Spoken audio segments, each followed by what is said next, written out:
O caso Manises foi um avistamento de origem desconhecida, ocorrido em 11 de novembro de 1979, quando um avião comercial precisou realizar um pouso de emergência no aeroporto de Manises, em Valência, na Espanha.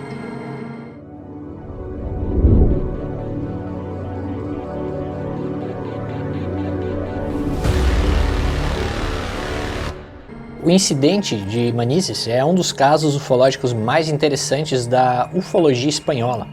O voo JK-297 decolou de Salzburgo, na Áustria, com 109 passageiros a bordo, com destino a Las Palmas, nas Ilhas Canárias. O voo era operado por uma aeronave Super Caravelle da Transportes Aéreos Espanholas. A primeira parte do voo entre Salzburgo e a ilha de Mallorca transcorreu normalmente após decolar de Mallorca e seguiu para Las Palmas, quando estavam passando pela região de Ibiza. Por volta das 23 horas, o estranho incidente teve início, quando os pilotos perceberam que luzes avermelhadas estavam se aproximando da posição do avião, e o curso da colisão dessas luzes causou grande nervosismo na tripulação. O comandante pediu informações a respeito das luzes estranhas, mas nem o radar militar de Tarragona de Aldroz, Madrid, e nem o centro de controle de Barcelona puderam explicar o tráfego desconhecido. Segundo o comandante Francisco Javier Lerdo de Tejada, ele nunca conheceu um perigo como aquele. Quaisquer que fossem os objetos, certamente estavam interessados no avião. Segundo ele, o próprio viu duas luzes vermelhas muito fortes e nunca tinha visto nada parecido antes. Elas se moviam muito rápido e mantinham junto ao avião quando horizontalmente se aproximavam. Eles ficaram perto do avião por 10 minutos ou mais. Para evitar uma possível colisão, o comandante elevou o avião, mas as luzes fizeram o mesmo, ficando ao menos de meio quilômetro da aeronave. A impossibilidade de fazer uma manobra de esquiva obrigou o comandante a desviar o rumo e realizar uma aterrissagem de emergência no aeroporto de Manises. Essa foi a primeira vez na história que um avião comercial foi forçado a fazer um pouso de emergência devido a avistamento de OVNIs, objetos voadores não identificados, em uma situação de risco para o tráfego aéreo. Anteriormente, ordenei aos passageiros que apertassem os cintos de segurança, acendi as luzes de pouso de precaução, liguei para o controle de Barcelona pelo rádio, mas eles não conseguiram ver nada no scanner. Depois me comuniquei pelo rádio com a Força Aérea em Madrid, que faz parte do sistema de alerta precoce espanhol e utiliza equipamentos mais sofisticados. Eles pegaram o objeto quando estavam bem perto de mim. Então tomei procedimento de emergência afastando-me bruscamente deles. Os objetos foram então claramente avistados por Madrid. Os objetos me seguiram até 12 mil pés em 30 segundos. Eu nunca ouvi falar de um avião capaz de fazer isso. Quando eu estava a 30 milhas de Valência, eles desapareceram.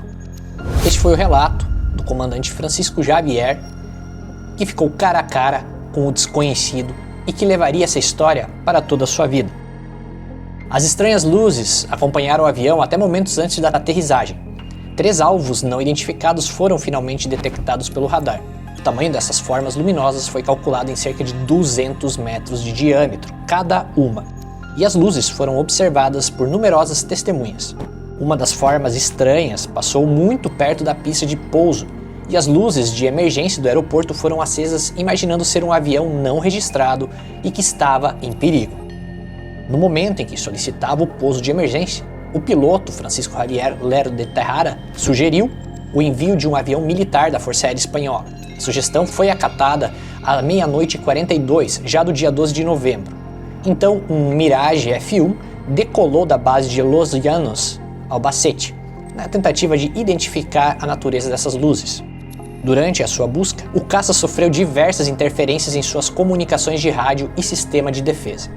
O piloto Fernando Camara, capitão da Força Aérea, ainda lembra: vi a luz, embora meu radar não detectasse nada. Eu estava voando a cerca de 1000 km por hora quando cheguei lá e aquela luz deixou de ser estática e passou a voar na minha frente na mesma velocidade. Eu estava ciente de que aquele objeto estava me detectando porque o sistema de ameaças do meu avião foram acionados. Mas eu só conseguia ver com os meus olhos. Ele precisou aumentar a velocidade para Mach 1,4 para finalmente distinguir uma forma de cone truncado que mudava de cor.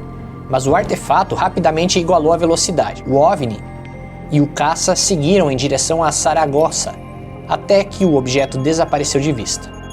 No regresso a Valência, pediram ao piloto que sobrevoasse a zona de Sagunto, próxima a Valência, onde também foram avistadas algumas luzes estranhas. O piloto relatou então: "Quando cheguei, encontrei um disco branco. Era muito diferente da outra luz, mas a interferência que produzia no meu avião era a mesma. Persegui-o até a zona de Menorca, mas dada a impossibilidade de alcançar e a falta de combustível, decidi regressar. Quando o piloto chegou perto o suficiente, o objeto acelerou e desapareceu novamente, mas dessa vez o objeto foi detectado por um outro radar de onda contínua, como usados para detectar mísseis. O OVNI foi captado ainda uma terceira vez e rapidamente desapareceu definitivamente em direção à África, após 1h30 de perseguição, e devido à falta de combustível, os pilotos retornaram então à base.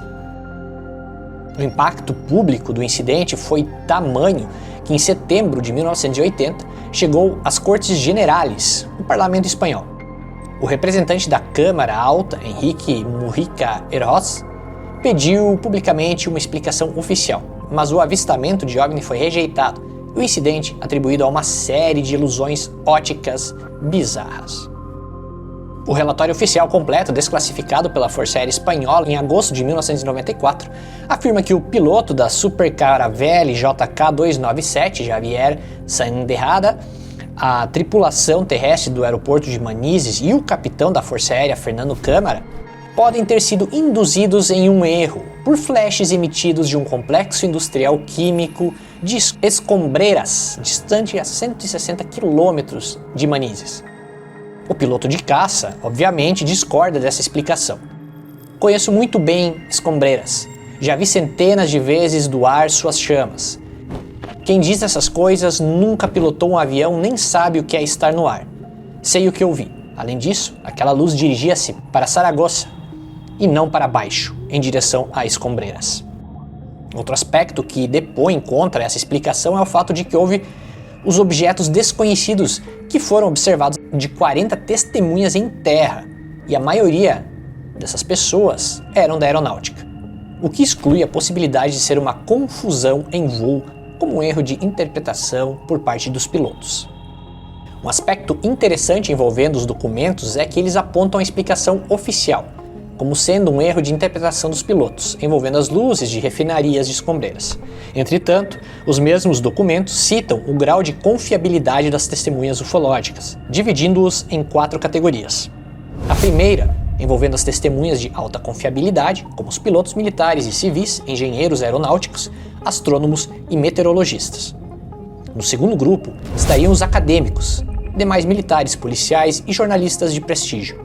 Em terceiro local, estariam profissionais diversos com formação e em quarto estariam as pessoas sem estudo ou formação universitária. As testemunhas envolvidas no incidente em Manises são todas da primeira categoria. Se você gostou desse vídeo, não deixe de se inscrever aqui no canal para conhecer mais histórias incríveis como esta e, claro, deixar o seu joinha, compartilhar com mais pessoas, deixar o seu comentário, sua opinião sobre esse caso e conferir os nossos principais links na descrição desse vídeo. Você pode apoiar o canal para que ele continue trazendo esse tipo de material aqui para vocês. Seja membro, faça parte e apoie esse trabalho. Meu muito obrigado, até o próximo vídeo. Valeu!